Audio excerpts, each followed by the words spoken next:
अनुसूचित जाती उपवर्गीकरणाविरोधात कोल्हापुरात 24 मे रोजी महापरिषद आयोजित करण्यात येणार असल्याची आंबेडकर संघटनांची बैठक आज कोल्हापुरातील शाहू स्मारक येथे पार पडली. महाराष्ट्रामध्ये अनुसूचित जातीच्या उपवर्गीकरणाचा प्रश्न ऐरणीवर आलेला आहे.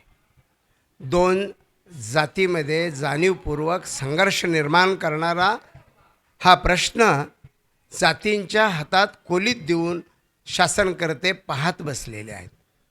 डॉक्टर बाबासाहेब आंबेडकर यांना अभिप्रेत असलेला अनुसूचित जातीचा परीघ भेदण्याचं काम, अनुसूचित जाती प्रवर्गामधील 59 जातींना एकत्रित करून त्यांची संघटित शक्ती ही इथल्या व्यवस्थेला हादरे देणार हे ज्यावेळी निश्चित झालं त्यावेळी या जातींना फोडण्याचं एक नवं मनुवादी षडयंत्र पुढं आलेलं आहे.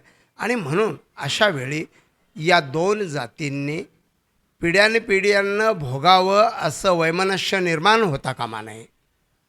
या जातींनी सुज्ञपणे या वर्गीकरणाच्या संदर्भात अभ्यासपूर्ण भूमिका ऐकली पाहिजे, मांडली पाहिजे. देशाच्या जनगणनेनुसार जातनिहाय जनगणना जी चालू आहे 2006ची, त्या जनगणनेमध्ये प्रत्येक जातीची आकडेवारी स्पष्टपणे पुढे येणार आहे. आणि ही आकडेवारी ज्यावेळी समोर येईल त्यावेळी कोणत्या जातीचा किती फायदा आहे, किती तोटा आहे याचा स्टॅटिस्टिकली अभ्यास करून आपल्या जातीचं म्हणणं मांडलं पाहिजे. स्वातंत्र्यानंतरच्या कालखंडामध्ये आरक्षणामुळं ज्या सुधारणा झाल्या, ज्यांनी लाभ घेतला ते निश्चितच महाराणी बौद्ध जादा आहेत. डॉक्टर बाबासाहेब आंबेडकर यांच्या मूलमंत्राप्रमाणे शिका, संघटित व्हा, संघर्ष करा हा मूलमंत्र घेऊन संघर्ष केलेल्या या जातीनं गावातली गावकी सोडली, गावातली वतनदारी सोडली आणि शिक्षणाची कास धरली. गावगाड्यातला जातीचा परीघ तोडला, शहराकडे धाव घेतली. म्हणून त्यांची प्रचंड मोठी प्रगती झालेली आहे.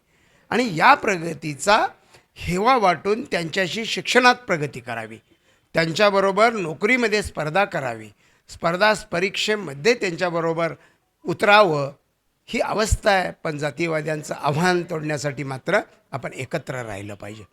उपवर्गीकरणाची मातंग समाजाची जी मागणी आग्रही आहे त्याचा विचार होणं आवश्यक आहे. पण कोणत्याही पद्धतीची तांत्रिक माहिती पुढं नसताना केवळ जातीय अहंभाव म्हणून मागणी करणं अतिशय गैर आणि पुढच्या पिढ्यांना बाधक अशा पद्धतीचं आहे. म्हणून लवकरच आम्ही महाराष्ट्रातल्या आणि देशातल्या अभ्यासू परिपूर्ण अशा पद्धतीची माहिती असलेले कायदेशीर कायदेपंडित प्राध्यापक डॉक्टर यांना एकत्रित बोलावून यासाठी एक महापरिषद मे महिन्याच्या 25 तारखेला कोल्हापूरच्या शाहू आरक्षण भूमीमध्ये आयोजित करत आहोत. मे महिन्यामध्ये यासाठी देशभरातल्या आरक्षण तज्ज्ञांचं मार्गदर्शन घेऊन दोन्ही जातीच्या प्रमुखांना, पुढाऱ्यांना बोलावून त्यांची मतं त्यावेळी सादर करायला आपण सांगणार आहोत. त्यामुळे एकांगी कोणता निर्णय न होता हा व्यापक निर्णय व्हावा, अभ्यासांती निर्णय व्हावा, जनगणनेतील आकडेवारींच्या सहाय्यानं हा निर्णय व्हावा. केवळ 2011 सालची जनगणनेतली आकडेवारी का 1961ची आकडेवारी यापेक्षा आपण बसून ठरवूया की समाजाचा नेमका नफा कशात आहे. आणि समाजाचा जर घाईनं घेतलेला निर्णयामुळे तोटा होणार असेल तर आम्हीसुद्धा होणाऱ्या या पिढीमधील भेदभावाचं किंवा वादाचे कारण बनू शकू. पिढ्यानपिढ्या हा वाद जोपासला जाता कामा नये. शांततेनं, संयमानं, अभ्यासानं हा प्रश्न सोडवावा याकरता या परिषदेचं आयोजन करण्यात आलेलं आहे.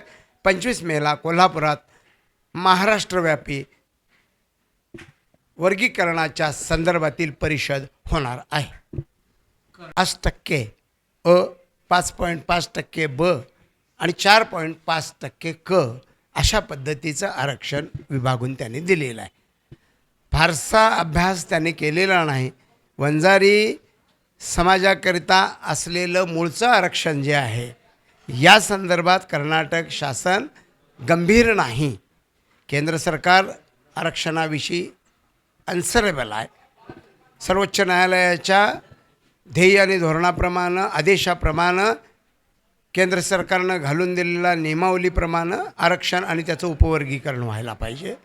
यांनी घाईघाईमध्ये केलेला निर्णय समाजातल्या जाणकार जातींना, समाजाच्या प्रतिनिधींना भविष्यकाळात योग्य तो जाब कर्नाटक शासनाला द्यावा लागेल.